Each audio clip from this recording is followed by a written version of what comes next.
Sa taas ng mga bilihin at sa hirap kumita ng pera sa panahon na to, papaano nga ba nagtitipid ang isang katulad ko na goat racer o magkakambing, ba, na nasa sektor ng agrikultura, ng livestock? Paano nga ba ako nakakatipid dito sa pagpapaikot ng aking farm? Ayan, so kwentuhan tayo mga kakambing. O kamusta kayo? Nung mga nakarang araw, syempre alam naman natin na tinaanan tayo ng mga bagyo, tuloy-tuloy ang pag-ulan. At pagkatapos ng bagyong yun, medyo umaraw ng konti at kahapon umulan na naman maghapon. So malaking pagsubok yun sa mga katulad kong magkakambing. So mag-share ako sa inyo ngayong araw ng tips. Paano nga ba ako nakakatipid?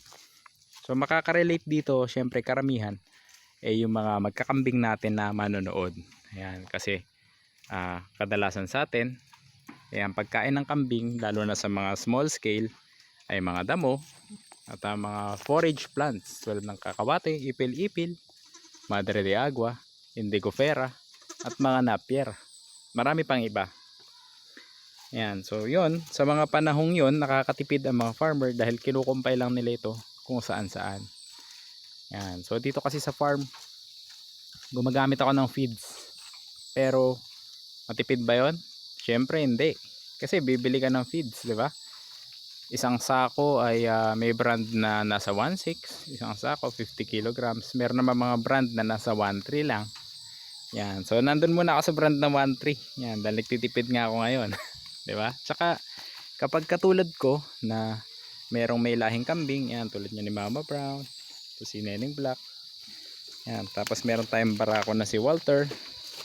Syempre gumagamit ako ng feeds nang sa ganun masupplehan sila ng karampatang vitamins and supplements na para makatulong sa kanilang paglakas ng resistensya, paglaki ng mga muscles, pati yung performance nila.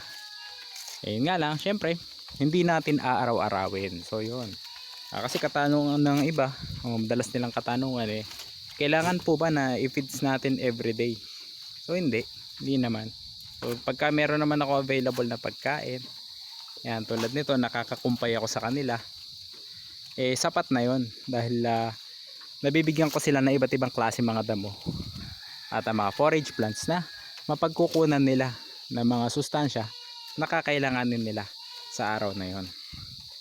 Yun, paano pa ba ako nakakatipid? Syempre yung mga halaman na binibigay ko sa kanila, hindi lang naman yon ang pinagkukunan nila na sustansya, kundi nagba-vitamins ako. Ayan, so sabi ng iba, hindi ba maggastos yun? Bibili ka pa ng vitamins and supplements para sa kanila. Yan, para sa akin po, isa na rin siyang uri ng pagtitipid. Bakit? Kasi pine-prevent mo yung pagkakasakit ng iyong mga alaga. Yan, imagine nagkasakit ng alaga mong isa na kambing. Ang isang bisirong ganito, yan, tulad yan si Pampy, bisiro pa yan. Pero alam mo ba, pag in-out mo yan ay halagang 2.5 na agad yan, di ba? Dahil bagong walay na kambing sa amin 2.5 matik yun ang presyo. Kung hindi mo sila bibigyan ng vitamins and supplements, ay maaaring manghina yung mga alaga at maging cause yan ng kanilang pagkamatay. Ang mawawala sa iyo ay halagang 2.5 or potential na 5 to 7k na halaga, diba? So isang uri ng pagtitipid na rin ang pagpe-prevent sa kanilang mga sakit. So ganoon. Ano pa, isip pa ako ng mga tipid tips. Ayan, may mga nyug tayo dito, ba? Nakikita nyo ba yan? Yung mga nyug na yan, minsan naggagata kami. Yan, kapag naggagata kami, syempre merong sapal. Yan, sapal ng nyug. Yung sapal ng nyug, kinakain din nila, di ba? Nakakatulong pa ito sa kanilang digestion, pagpapaganda ng kanilang digestive system, ba? Namubusog pa sila. So yun, nasa paligid lang yung mga tipid tips natin tulad kanina, nilabas ko sila kanina umaga dito sa kanilang pastulan. Yan, meron tayong makikita mga santol na nalaglag. Yan, nagtabas ako banda doon sa labas namin. O di naibigay ko sa kanila yung mga tinabas ko. So sa ganung paraan, hindi na ako nagbigay ng feeds sa aking mga kambing, di ba? Nakatipid pa ako dito kasi Imbis na gagamitan ko ng grass cutter, ito na, o di ba, kambing na ang naglinis sa ating bakuran. O ganun. Tapos syempre dagdag na sa tipid tips natin yung napoproduce nila na goat manure, organic fertilizer. So punta tayo dito sa kabila, diba? Ganito lang video natin, ganito lang raw video, di na kailangan i-edit kasi yung mga lecture natin naandito na sa farm. Yan, yan ang ating mga organic fertilizer, goat manure, ang dami pa dun. Kino-compost ko yan, tinutunaw natin na maganda at dinadala natin dito sa ating vegetable garden, diba? Para ko na kayong tinur sa farm. Ganyan, mga tipid tips natin. Imbis na bibili ka ng halagang 3,000 to 5,000 na commercial or chemical fertilizer, goat manure na lang ang gamitin mo. Yan, mga spinach ko, diba?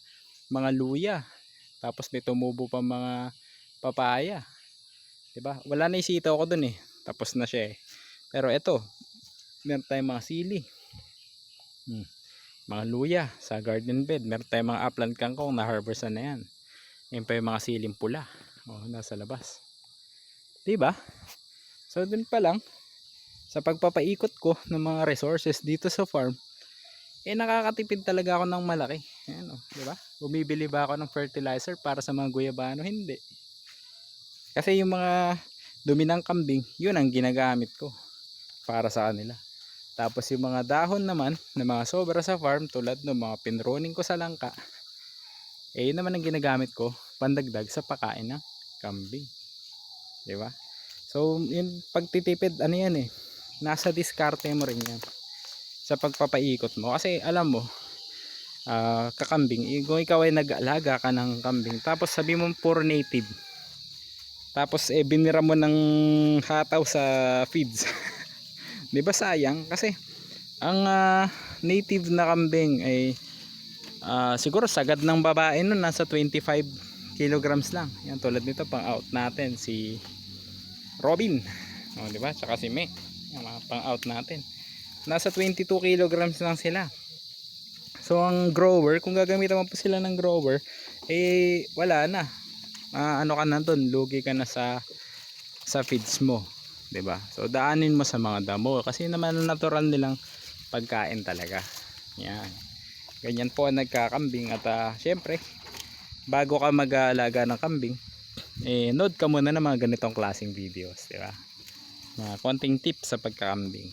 So yun, unahin mo yung pagkain para pagdating nila hindi ka nagkakandaw-gaga kung paano ka makakahanap ng pagkain nila. Yun, tapos diskartehan mo na rin kung gusto mo na makatipid, hingi ka ng mga damo o mga tinalas na sanga sa iyong kapitbahay o kabarangay.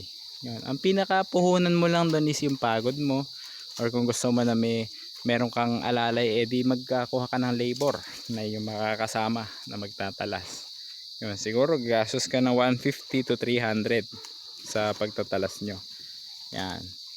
Tapos isa pang lalaanan mo doon ng pondo is yung gasolina mo, diba? Kasi syempre kung gamit may kulong-kulong o yung barang, syempre meron kang gasolina dyan, may piyesa ka dyan, may maintain ka.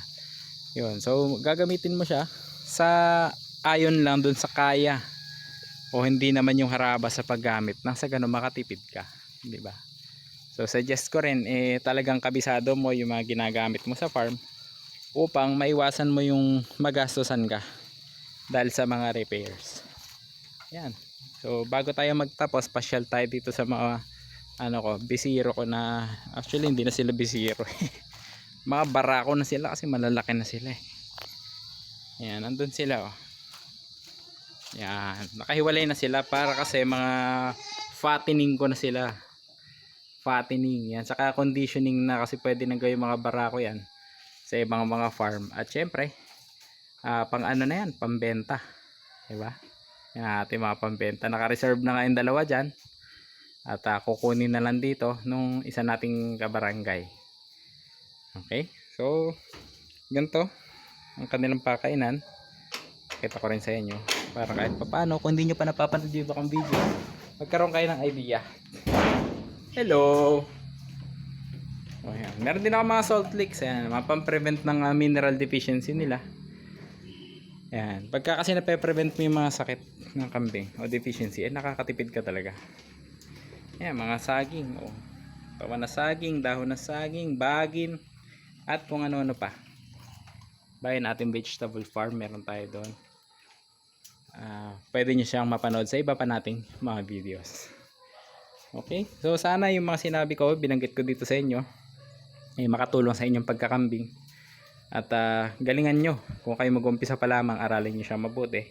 Sa ganon ay smooth ang inyong takbo pagdating ng inyong mga kambing. Hindi naman maiwasan yung mga problems, pero through experience, matututo kayo paunti-unti. Okay, so salamat sa inyong pagtambay sa akin channel. Kita-kits tayo sa mga susunod pang videos. Huwag niyo kalimutan mag-subscribe. Teacher Farmer Ali sa YouTube at Kambingan ni Ali Boy sa Facebook. Salamat!